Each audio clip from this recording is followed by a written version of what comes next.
¿Qué tal? Buenos días. ¿Necesitamos más recursos? ¿Necesitamos más préstamos? ¿Necesitamos racionalizar el gasto? ¿O todo lo anterior? De eso y más hablamos hoy en República.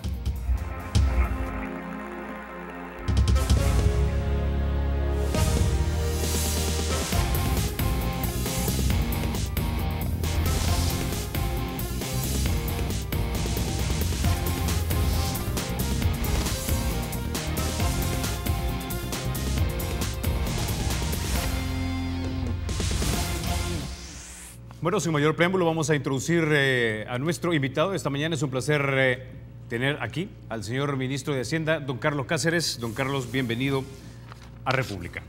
Muchas gracias, mi querido tocayo. Es un gusto estar por primera vez aquí en esta mañana. Ya he estado en la noche con usted los días domingo, pero es primera vez. Y quisiera que me regalara medio minuto para felicitar a los maestros, particularmente aquellos maestros de vocación, como mi presidente Salvador Sánchez Serén, que de veras tiene vocación de maestro.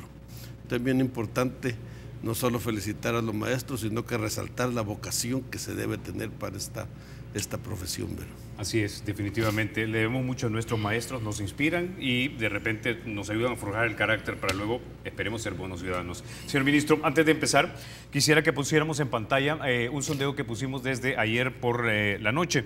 Y era el siguiente: mañana República estará con nosotros Carlos Cáceres, ministro de Hacienda. Sondeo: para que El Salvador solvente su gasto, necesita A, reforma tributaria, más préstamos, racionalizar el gasto o todo lo anterior. Las personas han respondido de la manera siguiente: 11% cree que lo que necesitamos es una reforma tributaria, 2% nada más piensa que debemos seguirnos endeudando, 63% cree que hay que racionalizar el gasto y un 24% cree que es todo lo anterior.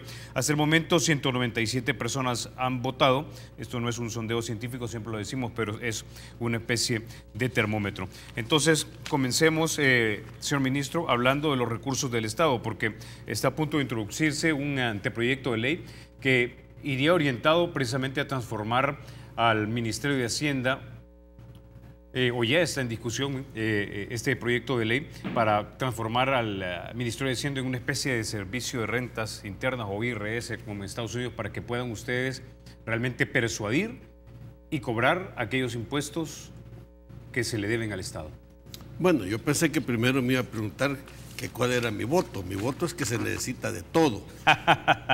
Mi voto es, por ejemplo, si no llegamos a tener un 17% de los ingresos, creo que el país estaría contribuyendo por abajo de lo que realmente puede contribuir. Estamos contribuyendo con 16%, o sea que alcanzaría para tener una contribución de unos 260, 300 millones más al año. Los gastos hay que racionalizarlos todos.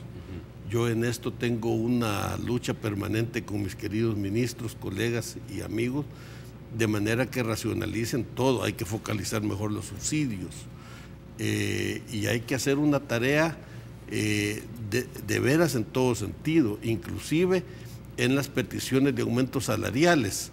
Yo le he pedido al Consejo de reformas laborales que maneja el secretario de Transparencia, que establezca una política para no seguir teniendo esos escalafones del 8%. El Ministerio de Educación quería un aumento para los administrativos del 13%, y eso ningún país, así sea los países más ricos del mundo, pueden pagar esos incrementos. Yo creo que los incrementos deberían dar por el orden de un 3% a lo sumo. Creo que es lo correcto que el país puede pagar, independientemente de las necesidades que tengan todos los trabajadores, que se le aumenten sus salarios. Pero usted ve el problema del salario mínimo que está en discusión y no se ponen de acuerdo. Así es que creo que todo. Y el endeudamiento, nosotros utilizamos el endeudamiento para proyectos de inversión. El problema es que tenemos 3 años que le pagamos más al Banco Mundial, al Banco Interamericano de Desarrollo y al BESI, que lo que ellos nos dan. O sea que la deuda con estas instituciones va disminuyendo.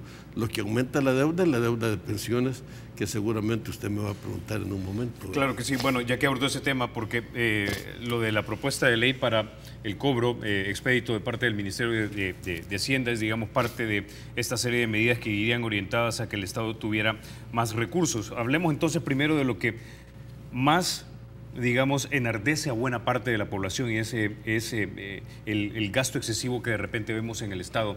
Hemos visto gastos en CEPA que de repente son excesivos, digamos, para un país con grandes necesidades que el mismo presidente Sánchez lo ha dicho cuando visita hospitales. Entonces, recuerdo que usted en debate político, junto a Sergio, nos dijo que el presupuesto del Estado, 53% creo que ese dinero se iba en pago de salarios, sobresueldos y ese tipo de cosas. ¿Hay algo que se pueda hacer en esto? Es decir, reducir las plazas o de repente reducir los sueldos o limitar los techos de lo que se puede gastar y en lo que se puede gastar.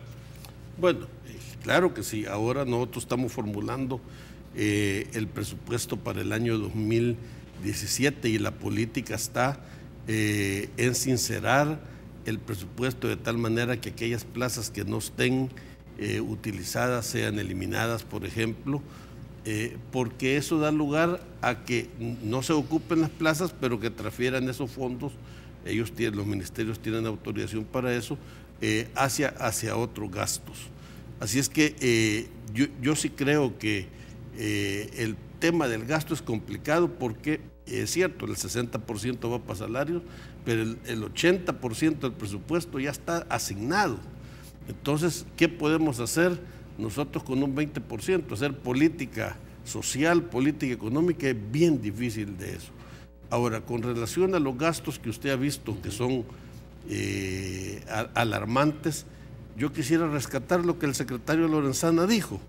Mire, en esto lo que debía haber hecho al funcionario que lo encuentren en estas circunstancias, lo que primero debe hacer, primero es pedir disculpas y después pagar el importe que se gastó bien o se gastó mal, dependiendo. Para ellos se gasta bien, para la dejar más gente no. Así es que yo me adhiero a la posición del secretario Lorenzana de que hay que pedir disculpas a la población porque ellos pagan nuestros sueldos. Así es que siempre hay para tener criterios de lo que no se debe gastar, eso sí hay que tenerlo claro, ¿verdad? Y esto ha sido tradicional. Hace muchos años en la Corte Suprema de Justicia también hubo un presidente que le encontraron comprando cajas y cajas de whisky, ¿verdad? No menciono el nombre porque le tengo mucho respeto, sino que ha sido la tradición y la costumbre malamente. Ya no estamos en momento de hacer eso. Ni en aquel momento era bueno, ni hoy es mucho menos. Y que los funcionarios tengan cuidado porque la transparencia ahora no permite ningún error, ¿verdad? Ahora, entonces usted le pediría entonces a los funcionarios, aunque sean de otros órganos de Estado, que se restrinjan en el gasto. Es decir, vemos a veces los viajes de algunos diputados o de repente lo último que alarmó a la población, los rótulos de LED en los que se gastaron $500,000. Le pediría que tuvieran restricción, porque entiendo que usted no tiene manera de regular eso, simplemente usted les entrega el dinero y ya. Claro, yo creo que la racionalidad del gasto está en lo que cada quien tiene a su entender las autorizaciones, pero no solo es autorizar el gasto, sino que es que los criterios sean adecuados. Por ejemplo, hace algunos tiempos, no sé si todavía lo hace, la Corte Suprema de Justicia para mí tiene presupuestos sobrados, debería racionalizarlos. Por ejemplo, hay magistrados o han habido magistrados que han ido a sacar doctorados mientras están en sus funciones. Yo creo que una cosa es capacitación y otra cosa es que los manden meses a estudiar a España, o a otros lugares y que ahora son doctores, y que ese tipo de cosas creo yo que no deben darse. Como no debe darse lo de CEPA. Lo de la asamblea, yo creo que hay que la tecnificación no es un mal destino. No estoy seguro si este era el momento apropiado o no, depende de si sirve o no sirve el que ya tenían, pero es un destino apropiado porque la transparencia hoy día debe garantizarse, y esto contribuye a eso. No sé si es oportuno hacerlo ahora o no, pero creo yo de que la Asamblea también debe contribuir en racionalizar sus gastos. Todos esos asesores, diputados que tienen 35 asesores, dicen que hay una diputada que tiene el personal de servicio doméstico asignado ahí, pagado por la Asamblea, y otras cosas que, como le digo, no sé si serán ciertos o no. Ok, en ese punto, Fausto Sorto nos pregunta desde Santa Rosa de Lima lo siguiente: ¿cuántos años llevamos escuchando el discurso de austeridad y no se hace nada? Por el contrario, vemos más despilfarro. Pregunta: ¿a usted solamente le entregan el dinero y lo adjudica, o usted tiene poder y discreción para decir no utilices el dinero en esto, o no lo deberías utilizar, o devuélveme el dinero que mal utilizaste? A ver, nosotros recaudamos el dinero y todos los gastos son aprobados por la Asamblea Legislativa. Todo va en el presupuesto de la Nación. Y nosotros le damos seguimiento a la ejecutoria del presupuesto de la Nación. Aquello que está ahí autorizado, la gente se entiende que tiene autorización legal para hacerlo. Yo creo que independientemente de que esté en el presupuesto, hay que ver si vale la pena gastarlo o no vale la pena gastarlo. Yo no tengo ninguna capacidad de que aquello que está en el presupuesto poderlo quitar, pero la Corte de Cuentas sí. Pero no solo la Corte de Cuentas, el problema es el criterio de cada funcionario, que debe tener claro cuáles son los gastos que deben autorizarse. Yo estoy seguro que los gastos de CEPA ya estaban en el presupuesto, como gastos de representación o cualquier otro, pero a mí no se me ocurría ese tipo de gastos. Y así,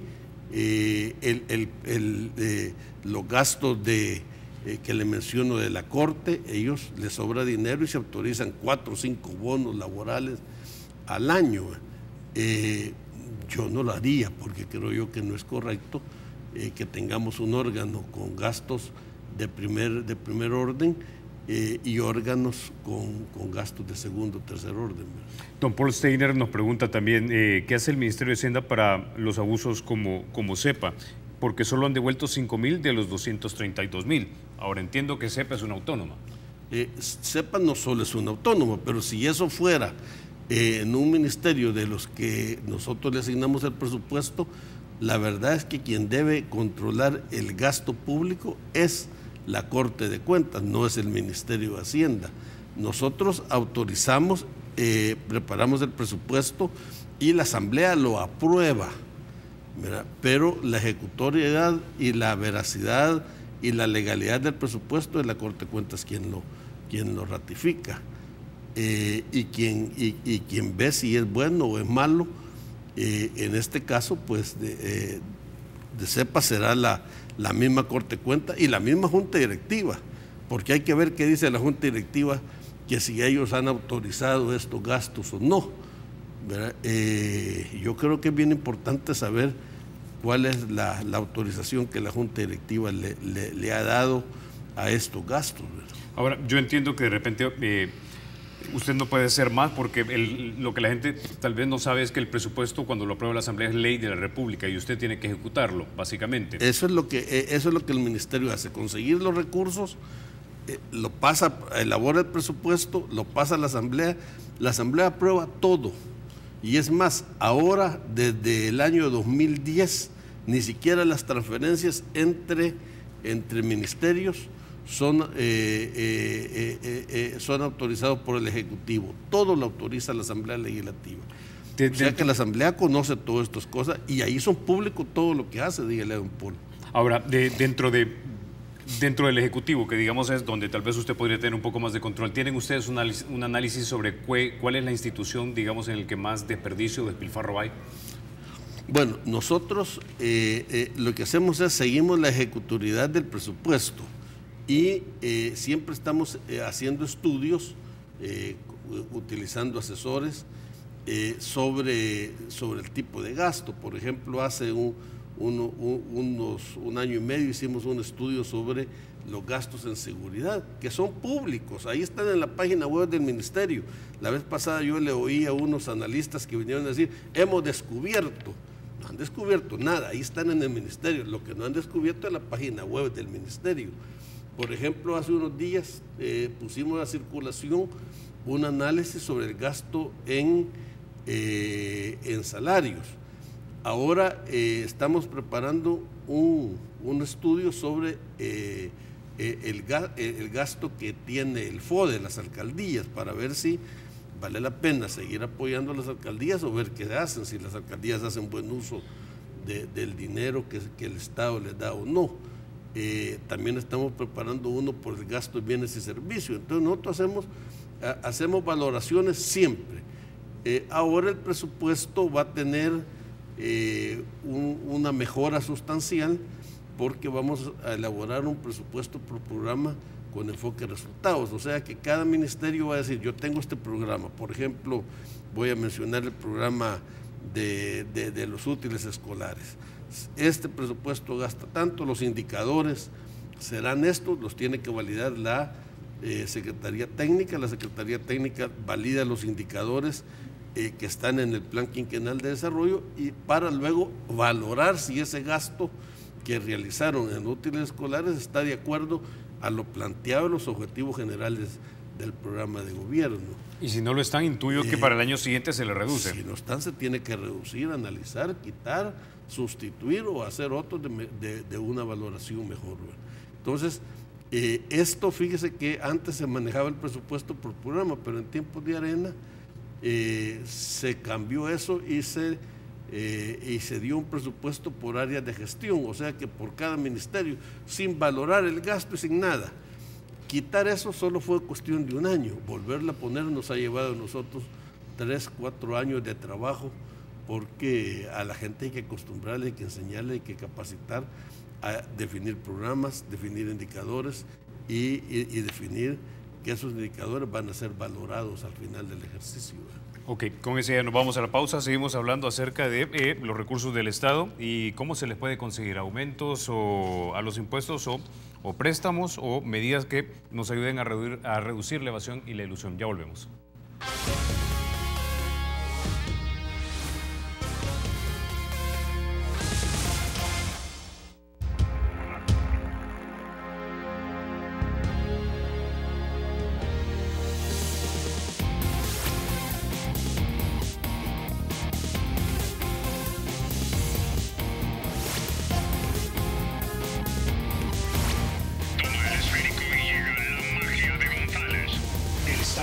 Será siempre libre e independiente y no será jamás el patrimonio de ninguna familia ni persona.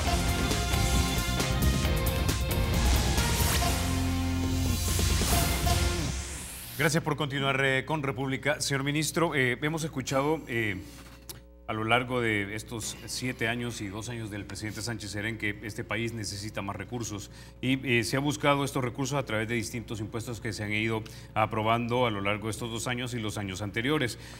La última medida en este punto es un proyecto que se está discutiendo y que básicamente convertiría al ministro o al Ministerio de Hacienda en una especie de también de IRS, Servicio de Rentas Internas, como en Estados Unidos, que es capaz de básicamente persuadir y cobrar las deudas que se le deben al Estado. Quiero que pongamos en pantalla algunos de los incisos que algunos consideran, intuyo yo, peligrosos, ¿no? Es el procedimiento de cobro ejecutivo. El procedimiento de cobro ejecutivo se inicia cuando ha finalizado el procedimiento persuasivo sin lograr acuerdo con el deudor para el pago o, en su caso, cuando éste lo haya incumplido. Durante dicho procedimiento se notifica mandamiento para el pago de la deuda. Se ordena el embargo de los bienes, se resuelve oposición al pago si ésta se presenta, así como medidas precautorias si fuere necesario. Finalizando entonces con el remate de los bienes, en este último caso, siempre y cuando la deuda haya alcanzado firmeza definitiva. Quiero también poner porque hay medidas cautelares para esto. Para asegurar el cobro de las deudas, la Administración Tributaria podrá aplicar medidas cautelares con carácter precautorio. Entre estas, digamos, el embargo preventivo de bienes, la prohibición de enajenar, gravar o disponer de los bienes, inamovilidad de cuentas bancarias, anotación preventiva de los registros públicos y privados sobre los bienes, acciones y derechos del deudor, entre otras. Ahora, pongamos esto en el contexto de la polarización política, don Carlos Cáceres. Aunque técnicamente, digamos, esto se haya dado en 63% de los países latinos y los Estados Unidos ya lo hace, aquí algunos dirían que eso convertiría al ministro de Hacienda en un superministro que podría ser utilizado para perseguir políticamente, cobrando impuestos a aquellos que disienten de las posturas del gobierno de turno? A ver, mire, ¿qué es lo que nosotros estamos proponiendo? La verdad es que usted oye a la NEP, a FUNDE, a la ASI, a FUSADES y a todos los que hablan en temas fiscales, lo oyen decir de la eficiencia que tiene el Ministerio de Hacienda en cobrar lo que se le debe. Y dicen fácilmente, mire, que cobre lo que se le debe. Bueno, yo ahí creo que hay dos cosas. Una cosa es que los que deben en general están afiliados a esas gremiales o son parte de la misma estructura. Pero lo otro es que les mencionamos cuál es la dificultad que nosotros tenemos de cobrar. Por ejemplo, y ellos lo saben bien, por ejemplo, después de llegar el proceso de fiscalización, viene el proceso del Tribunal de Apelaciones, viene el proceso de la Corte Suprema de Justicia en la sala de lo contencioso administrativo, y luego regresa para que se cobre. La gente no paga porque sabe que eso va a la Fiscalía General de la República, quien es la que representa actualmente al Estado en materia de cobro judicial, y ahí la mayoría de deudas prescriben. Por eso es que no les gustó la publicación que hicimos el año pasado, porque encontraron mucho nombre dentro de ese tracto de reivindicaciones de sus derechos. Pero en esto el tema es que cada vez hay que darle a la administración tributaria las capacidades constitucionales, porque son constitucionales. Cuando ellos hablan ahí del cambio del sistema, nosotros queremos que el proceso de cobro se realice administrativamente, pero con todos los recursos constitucionales que la población tiene. ¿Qué es lo que queremos hacer? Es agilizar el cobro. ¿Qué pasa con las medidas cautelares? Bueno, usted ve que eso se usa aquí en El Salvador. La sala la Corte Suprema de Justicia en probidad simplemente encuentra indicios, y esos indicios va y le congela las cuentas al mal portado, ¿verdad? Y manda al centro de registros a congelar los bienes. Y eso es un poco lo que nosotros queremos hacer. Queremos hacer de que dentro del proceso de cobranza nosotros tengamos alguna medida precautoria, de manera que cuando se tenga ya en firme, líquida y exigible la deuda, encontremos qué cobrar. Porque el problema es que no encontramos qué cobrar. Ya han levantado los inmuebles, los han traspasado, los han vendido, y encontramos toda una serie de deudas prescritas que son incapaces de cobrar. Quiero decirles de que en esto hay un análisis constitucional de esto. Yo no le tengo ningún temor a que haya debate constitucional en esto. Hemos visto que ya FUSADES salió a levantar el tema. Nosotros vamos a hacer un evento puramente jurídico para debatir este tema de constitucionalidad de este proceso, y creemos que es adecuado. Usted menciona lo del IRS. ¿Por qué al IRS le pagan y por qué a nosotros no nos pagan? Los mismos contribuyentes. Fíjese que en el año 1992 El Salvador firmó con el IRS un convenio de intercambio de información tributaria. Lo firmó el exministro Edwin Sagrera. Yo tengo el documento firmado por él y firmado por el IRS. Nunca el presidente Cristiani lo mandó a ratificar a la Asamblea, porque se dieron cuenta que a El Salvador no le tienen miedo no pagar, pero las mismas compañías que le deben aquí, le deben a Estados Unidos. Allá pagan, aquí no pagan. Yo he ido al Departamento del Tesoro, tengo 7 años de estar yendo a pedir de que reactivemos ese convenio. Y les decía, miren, yo no les voy a pedir información de ustedes, sino que déjenme solo mandarle información nosotros a ustedes, porque cuando ustedes vean la calidad de contribuyentes algunos multinacionales, otros americanos, otros de otros países que tienen que declarar en Estados Unidos por sus negocios, se van a dar cuenta que aquí son evasores. Y entonces, con solo eso, se van a obligar a que nosotros nos paguen. La ex embajadora, me recuerdo que la primera vez que me visitó, se lo pedí y me dijo, ese es un tiro, me dijo, y se lo voy a dar, le prometo que se lo voy a dar.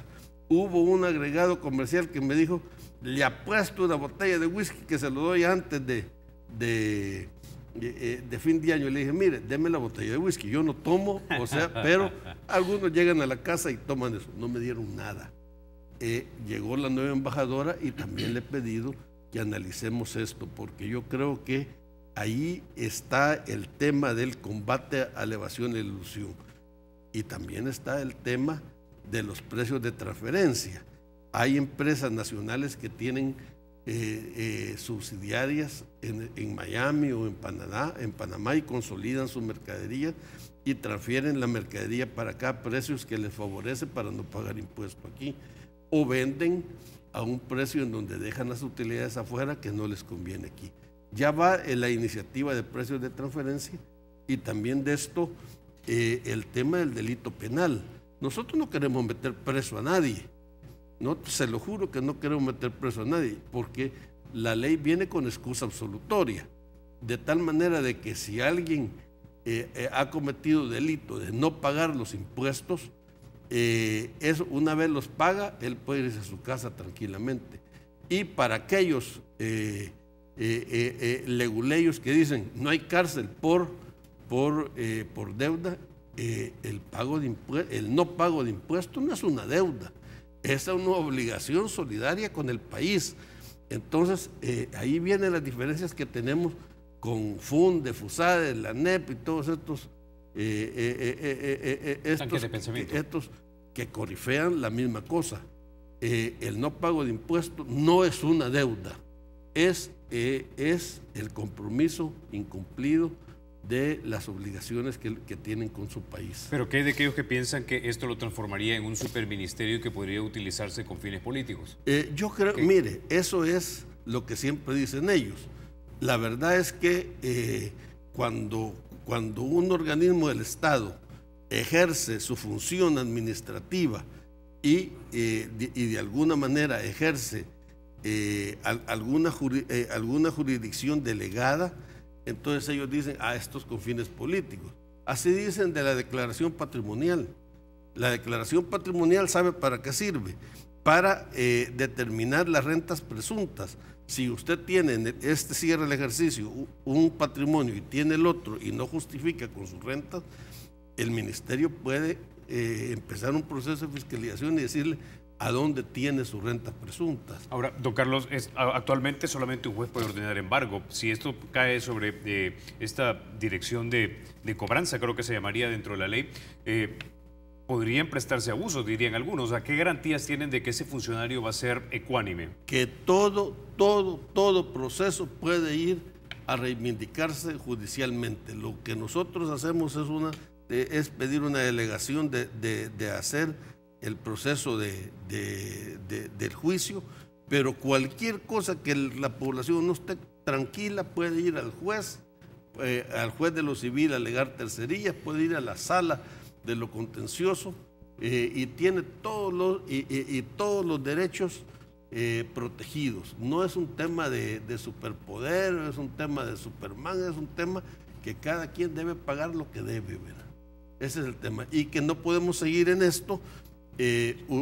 Usted ve los datos que se recogen en la fiscalía, no son cosas grandes.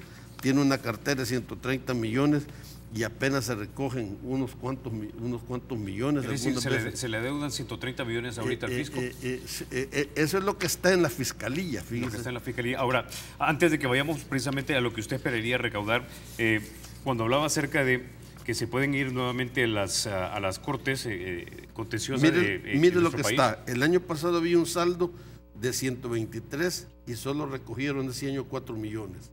Este año tienen un saldo de 127 y a la fecha van recogiendo 638. Y yo no quiero juzgar mal a la Fiscalía. La Fiscalía tiene un montón de atribuciones que son quizás para ellos más de la coyuntura.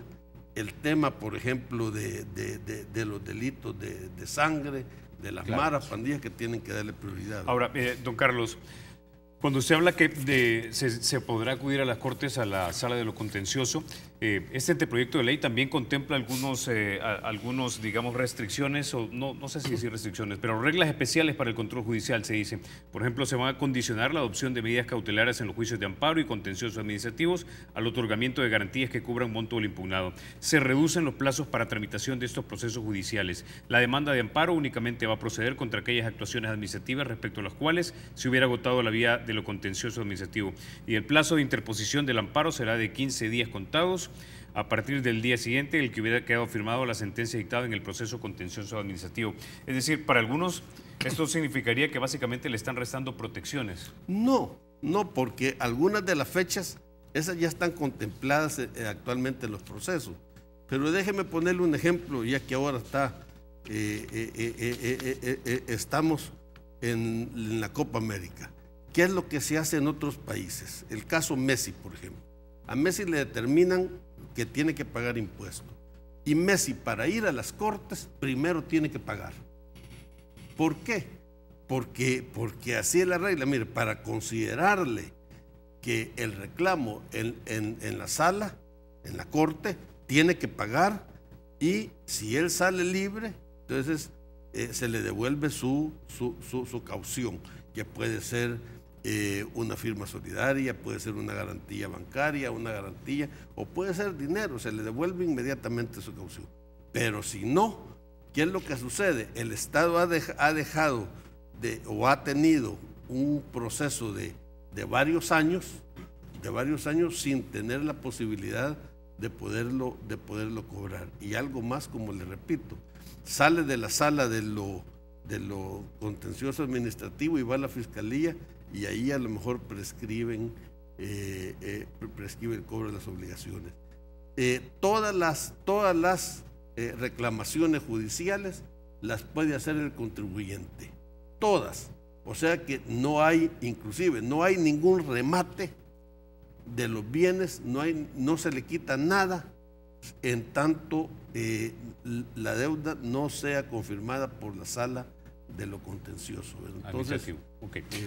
Ahí estamos. Para cerrar este punto, entonces, señor ministro, ¿cuánto esperaría usted lograr recuperar de deuda al Estado?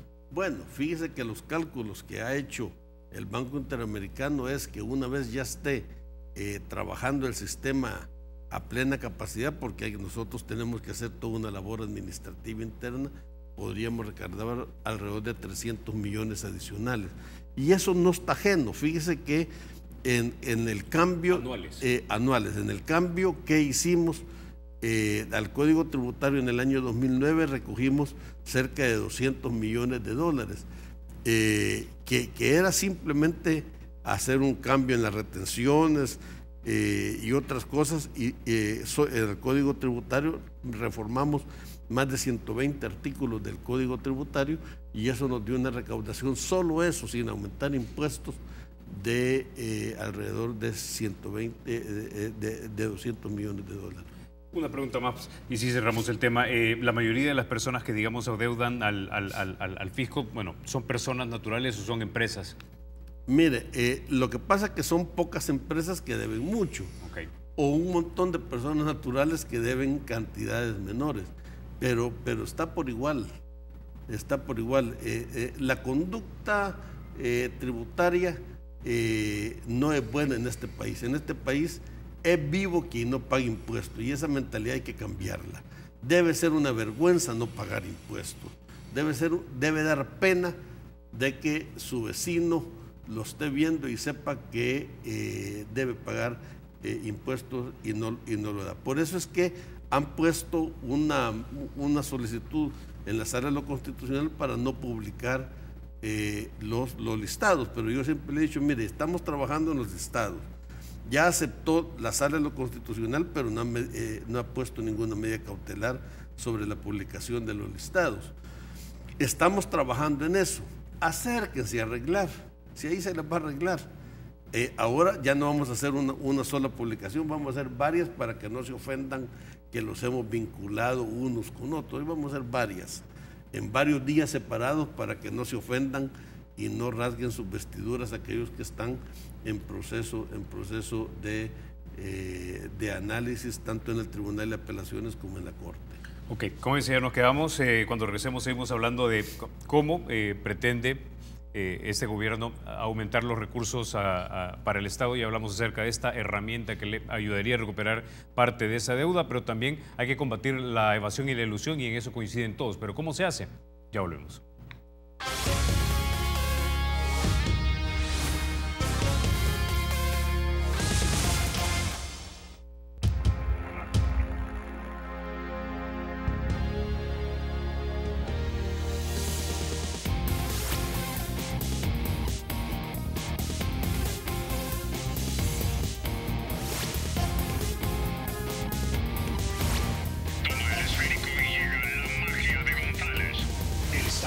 Será siempre libre e independiente y no será jamás el patrimonio de ninguna familia ni persona.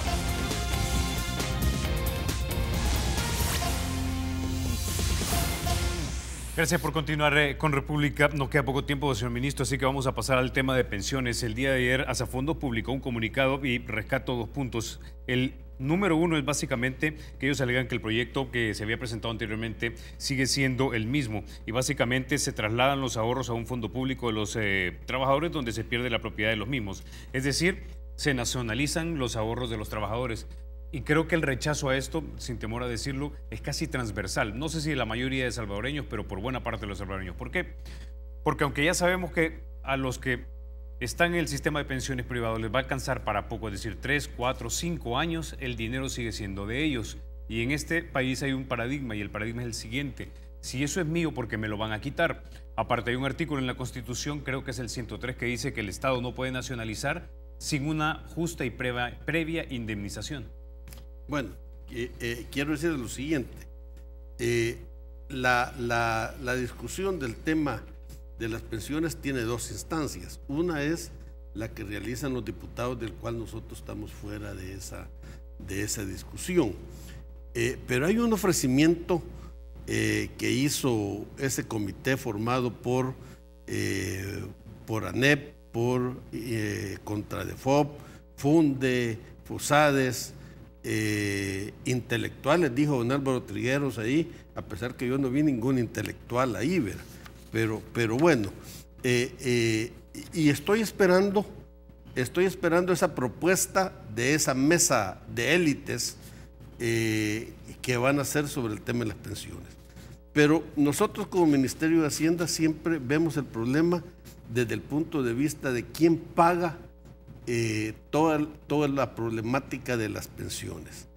Y aquí usted lo ve, usted ha rescatado el número 1. Sí. Yo rescato el número 5 porque es el que atañe a la fiscalidad. Mire lo que dice: que el sistema de ahorro para pensiones es capaz de cubrir el pago de sus propias pensiones. Aquí no dicen que parte de esas pensiones son subsidios que el Estado da, como la pensión mínima, como el decreto 100, como el decreto 1217, que llega a sumar 14,000 millones de dólares, que son apoyos al sistema privado. Pero mire lo que dice después, que es peor que eso: y seguir financiando las obligaciones del sistema público a través de mecanismos de compra obligatoria de títulos SIP por los próximos años.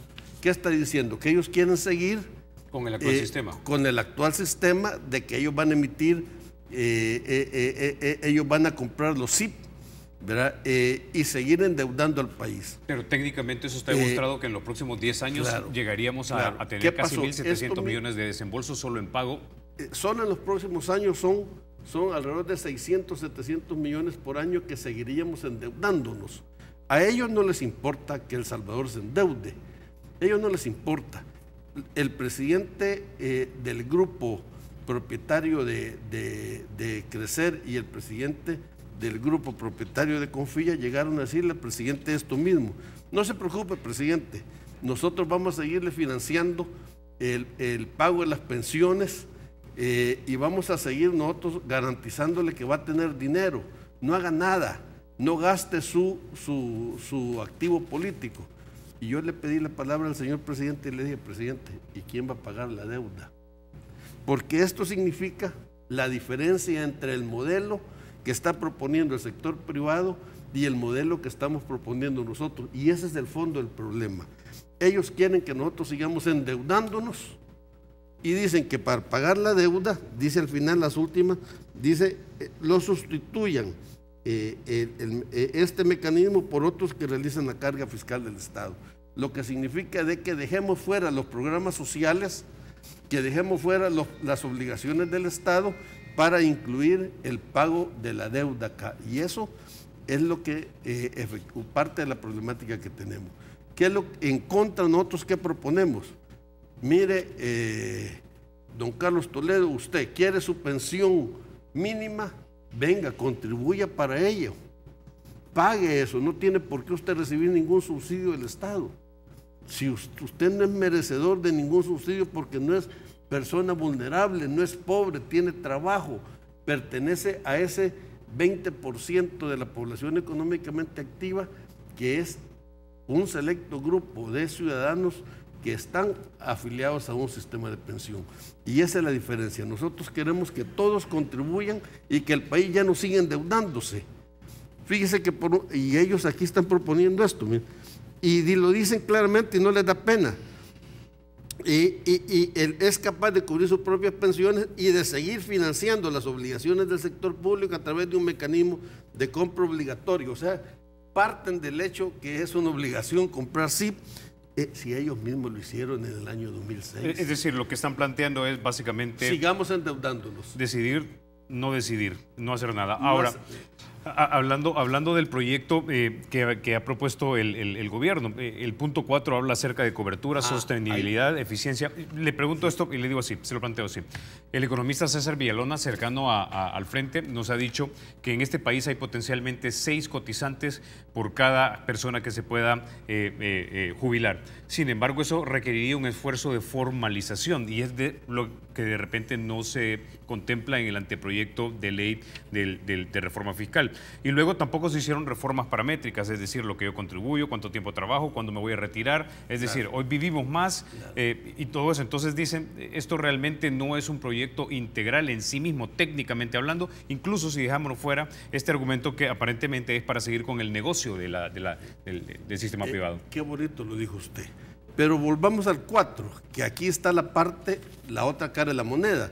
Hay una parte que es el tema de quién paga las pensiones y hay otra parte de la calidad de esas pensiones. Y aquí ellos lo mencionan la preocupación y dicen que debe tener una reforma integral, son cobertura, sostenibilidad, eficiencia, costos, transparencia en la administración, rentabilidad de los ahorros.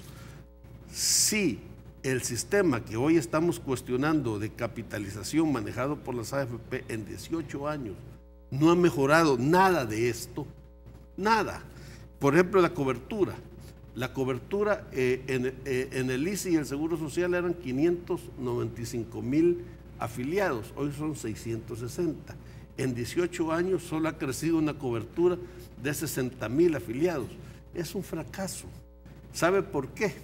Porque el problema no está ni en las AFP ni en el Ministerio de Hacienda, el problema está en la estructura del sistema económico que tenemos. El sistema económico es estructurado así desde los años 50, de poco valor agregado, orientado hacia el consumo, no hacia la producción. Desde los años 1950 se vendieron todas las empresas nacionales a grupos multinacionales y lo que se orientaron los empresarios es al consumo de poco valor agregado. Entonces el problema es que mejorando la economía, otra vez volviendo con los programas de transformación productiva a tener una economía de valor agregado, vamos a mejorar el mercado laboral, vamos a mejorar los salarios, vamos a mejorar la formalidad del país y vamos a mejorar las pensiones como un corolario. El tema es que esto que ellos están pidiendo aquí no lo han logrado en 18 años. Pero lo más delicado, mire, eso a mí como ministro de Hacienda, lo único que me interesa es preguntarles a ellos cómo quieren que se paguen las pensiones. ¿Quieren que se siga pagando con deuda? ¿Quieren que se pague con impuestos nuevos? ¿Quieren que se pague con la reducción de los gastos sociales o qué? Aquí lo que están diciendo es, mire, reduzcamos, ya no hagamos más, sino que sigamos endeudándonos el país, y el país ya no aguanta seguir endeudándonos más. Ese es el verdadero problema que está a través de esto. Yo creo que aquí la gente de Asafondos por fin han repetido lo mismo que sus propietarios dijeron hace año y medio que visitaron al señor presidente de la República, y ese es el verdadero fondo del problema. Ese es mi trabajo, rescatar la parte fiscal del tema de las pensiones. Yo quisiera los otros temas que los vean los otros funcionarios. Ahora, para cerrar este tema ya, señor ministro, porque tengo uno más, no solamente es el tema de la nacionalización de los ahorros de los trabajadores, que eso parece ser un impasse y algo compartido por buena parte de la población, sino el siguiente: la gente, viendo los gastos excesivos que hemos visto en el gobierno, los gastos suntuosos para un país con las necesidades que tenemos. Si estuviéramos en Suiza quizás sería otra cosa. ¿Quién me garantiza a mí que el dinero mío no lo van a utilizar estando yo en un fondo público para los rones a capas de cepa? Le voy a decir dos cosas. Del Ejecutivo, debo decir. Dos cosas. La primera es que los fondos de las pensiones no se mezclan con la caja del Estado. No pueden mezclarse. Es más, la caja del Estado puede apoyar a los fondos de pensiones. Y lo otro es, mire, si los rones a capas de cepa son así, pues que le deduzcan responsabilidades por lo menos, como yo le decía a un colega mío, independientemente que no sea un delito, hay penalidades administrativas. Le decía, por ejemplo, yo le decía al viceministro Solórzano, que es director en CEPA, por lo menos quien hizo esos gastos deben quitarlo de la administración de CEPA. ¿Por qué? Porque no porque ellos hayan cometido un delito en hacer las cosas, sino que porque han cometido errores administrativos garrafales. Okay. Y esos errores garrafales la gente tiene que penarlos, ¿verdad? Listo, señor ministro, un tema más. Ayer el presidente anunció que dará un subsidio mensual para un año a los ninis, los jóvenes que ni trabajan ni estudian, son como 15,000. ¿Esto es a partir de cuándo y de dónde va a sacar el dinero si de por sí el Estado ya vemos que tiene problemas de caja? Bueno, nosotros recibimos alrededor de 4 millones mensuales de la contribución de la telefonía y de las grandes rentas. Se han recibido a la fecha 11 millones la primera vez que se asignaron y 16 millones, 27 millones se han asignado. Y ahí están todos esos gastos destinados a la prevención. Ahí están inclusive gastos en mejorar la infraestructura social, la infraestructura escolar, que la gente dice, ¿y por qué están haciendo un politécnico con la Iglesia Católica en Apopa? Bueno, porque la Iglesia Católica debe contribuir a la formación humana de estos ninis que usted dice, y que hay que darle una razón de ser a la vida de ellos. ¿Pero hay dinero?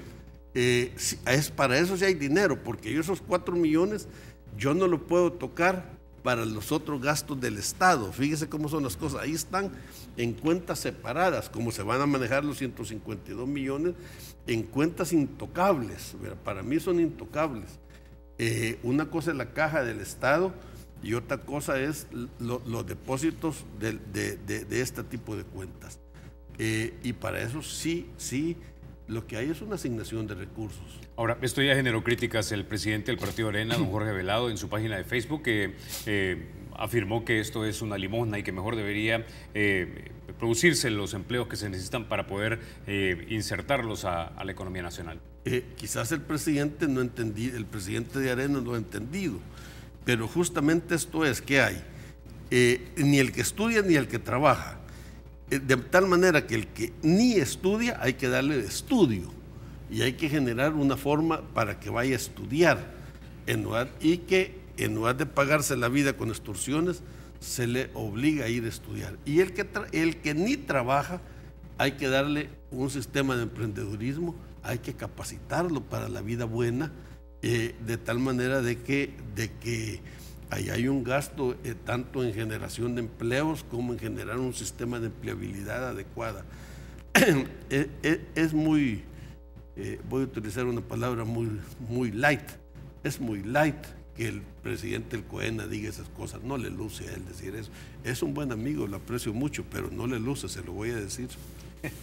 Ok, pues don Carlos, ha sido un verdadero placer que haya estado usted esta mañana aquí en República. Le agradezco que me haya invitado. Lo voy a invitar más seguido. Y invíteme cuando haya cosas buenas o que aclararle a la población. No me invite a esos debates estériles que no llevan a nada, pero a aclarar, con mucho gusto vengo las veces que quiera. Bueno, muchísimas gracias, señor ministro. Bueno, ustedes, amigos, se quedan con la emisión matutina de Teleprensa con Armando Godoy y Mayela Mena. Soy Carlos Toledo, gracias por vernos. Recuerden, la República es de todos y hay que cuidarla.